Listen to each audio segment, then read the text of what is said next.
My name is Jody Costello, and I am based in San Diego, California. Hello, everybody, and welcome back to the Herstory TV and the Herstory podcast. This is Gertrude Mache here in beautiful Wellington, New Zealand. And today I am graced with the presence of yet another feisty lady coming to us all the way from the US. Welcome to our tribe. Please tell everybody your full name, where you're based, how old you are, and share your story with us today. Yes, indeed. Thank you so much for having me. I'm so delighted to be here. So my name is Jody Costello, and I am based in San Diego, California. And I am 60 something. and, the whole part for me is that I am a home renovation planning and contractor fraud expert. And that came about unexpectedly. It was an experience that I went through some 20 years ago where I was faced with a mother who was failing in health. And I wanted her to be with us in our home. So my big vision was to add an addition to our home so that I could have her and have someone to take care of her while my husband and I lived in another part of the house, but we could be with her. The whole thing was prompted by multiple emergency room visits while I was out of town because I traveled for my job at that time. So I decided to quit my job and just make this my new job. And so we embarked on this renovation project. I, at the time, deferred to my husband because he had a construction background. And so I learned, but I let him make the decisions. And so we ended up, unfortunately, choosing a contractor who was not a good person. He was definitely unethical. And it was just from the get-go that we started having problems. Front-loading contracts is very common with unethical contractors, where they take as much money as they can up front, and which is illegal, especially in California. He should have only taken $1,000 to start the project, and he took $30,000. Now, I didn't know. Again, I was deferring to my husband, but he didn't know the rules. Now, he knows the trades, but he doesn't know the rules of engagement and how the whole contracting process, the legal laws behind that. So off we went to do it, and everything just started falling apart. It wasn't but 2 weeks into this project where there was no shows, there was shoddy work, there was lots of problems, there was work where everything was falling apart around our house, the demolition. They took the vent to the hot water heater off. This is an example. And I was staying at the home, and I got carbon monoxide poisoning, passed out, had to go to the ER. I mean, those kinds of things were consistently happening. And the contractor didn't care and was a no-show. And I quickly started to see how I can't let this happen. And so I started to insert myself into the situation and started going after the contractor, who never returned my calls. And this went on for several months, and we were dealing with the city. And I can tell you that there were some not very pleasant conversations that went down.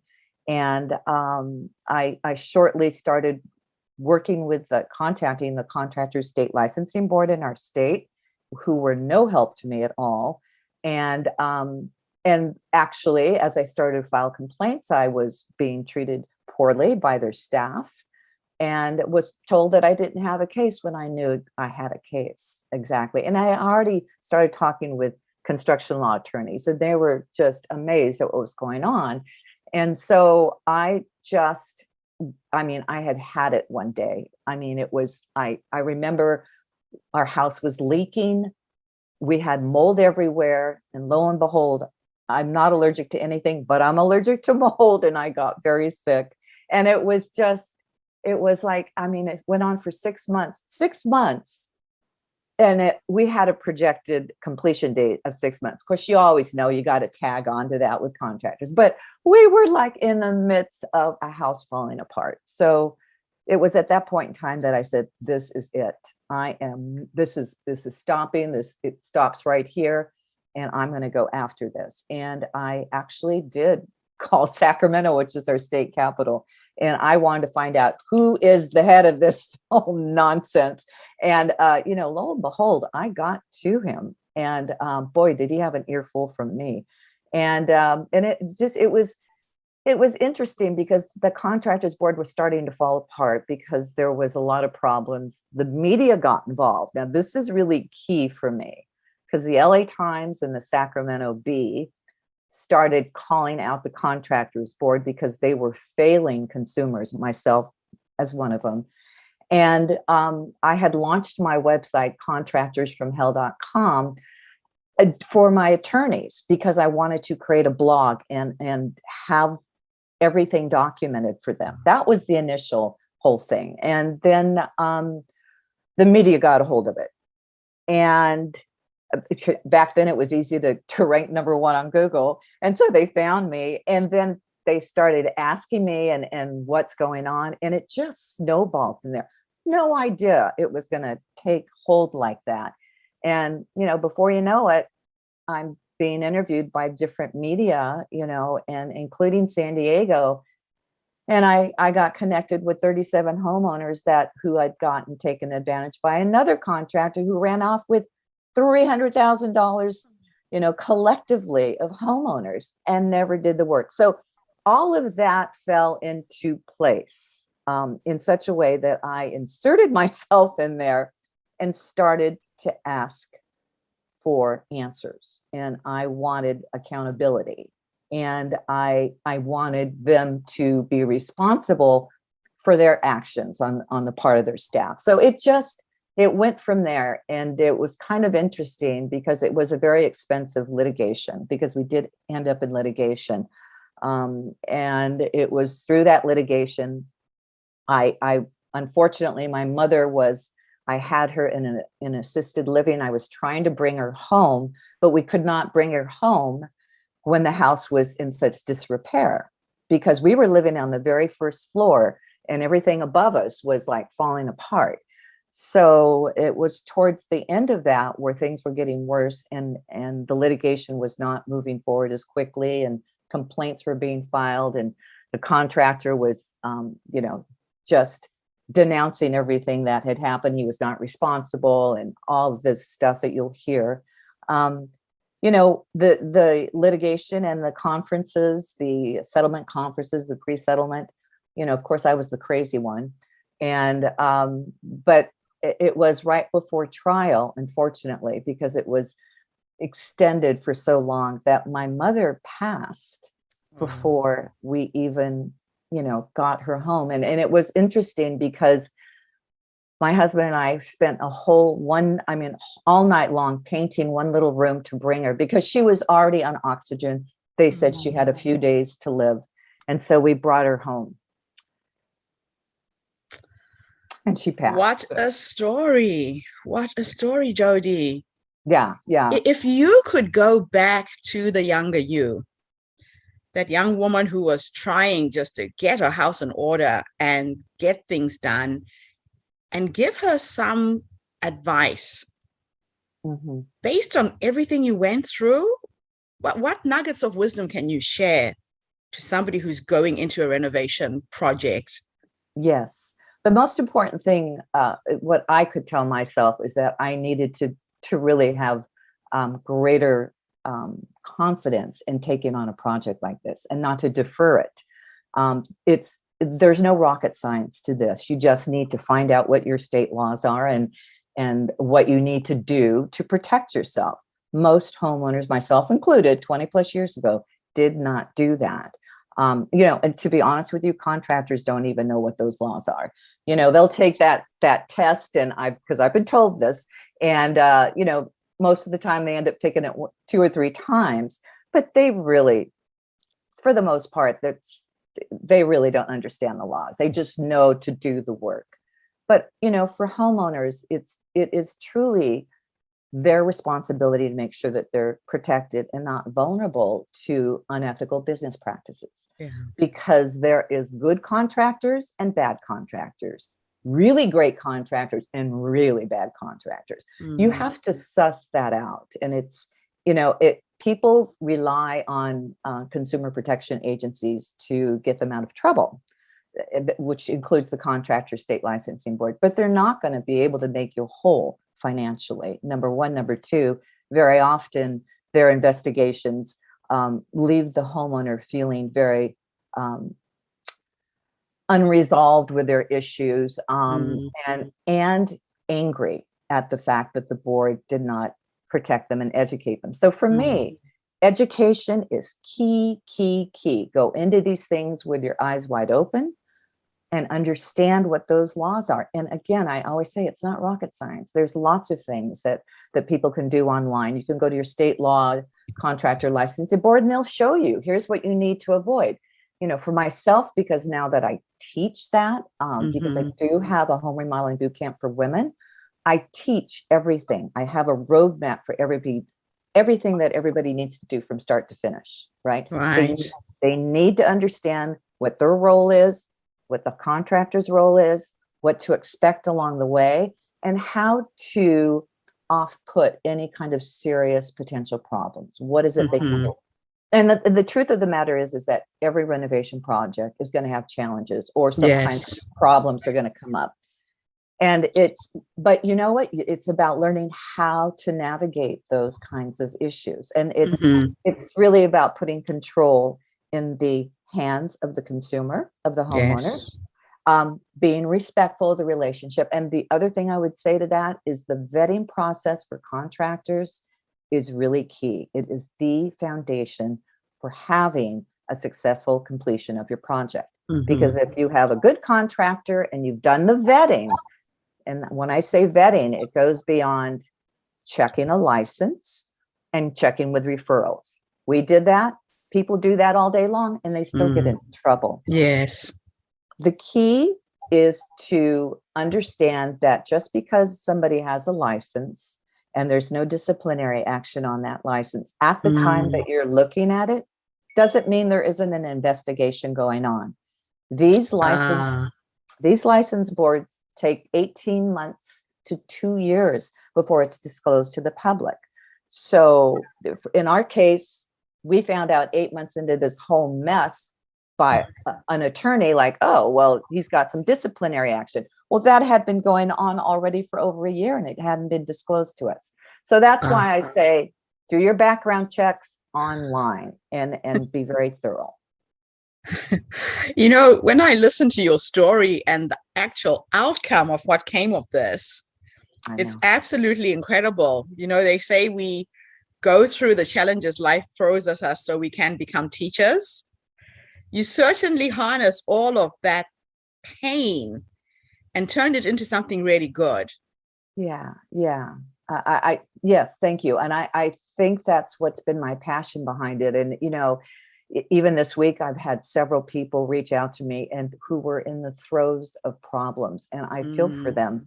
They didn't find me online beforehand, and I always feel that, why didn't I know about you? And it's like I'm my core heart is to really reach the people that need to know about me. That's my big thing, and I am absolutely on a mission to help owners avoid these kinds of catastrophes and to put the control in their hands and the knowledge they need to move forward successfully. That is my sole goal in all of this.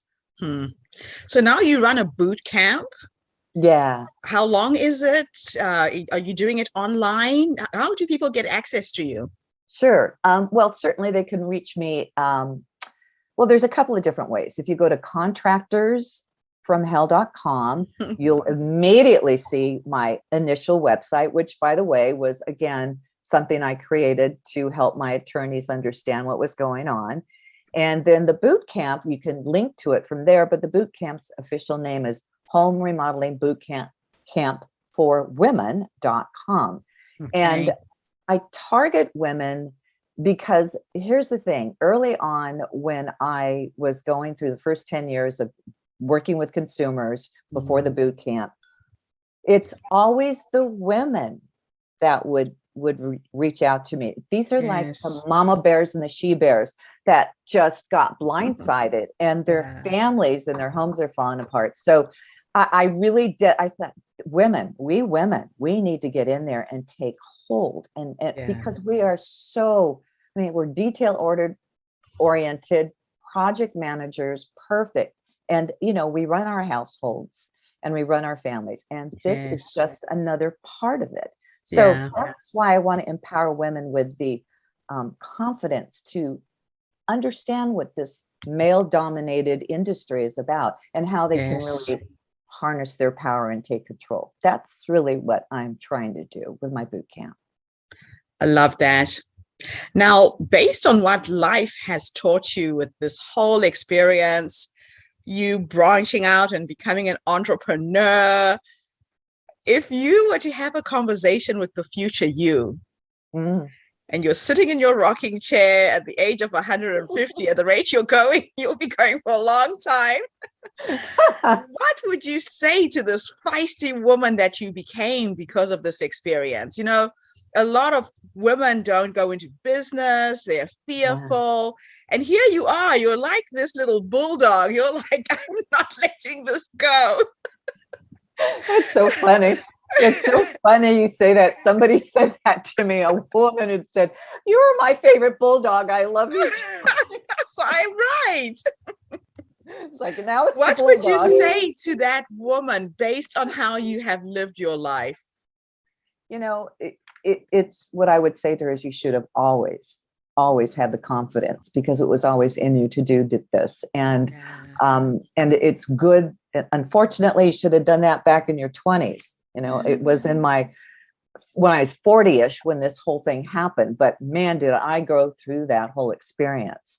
And I would just say, good for you. You should have never doubted yourself. You should have absolutely just pushed forward.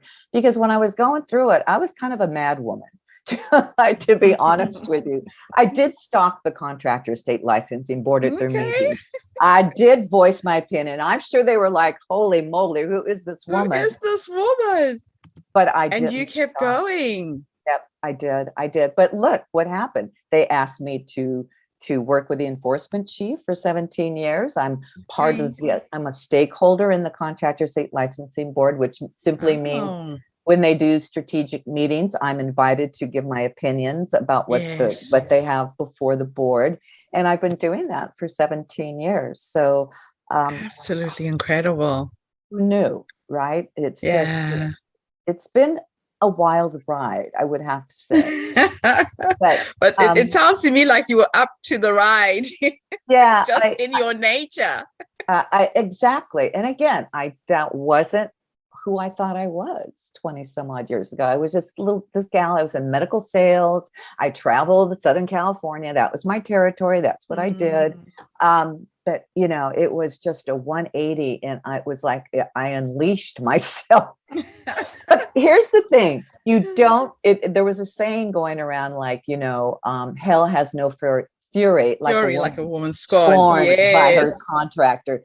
That was me. I was like fit to be tied. But you know what? It's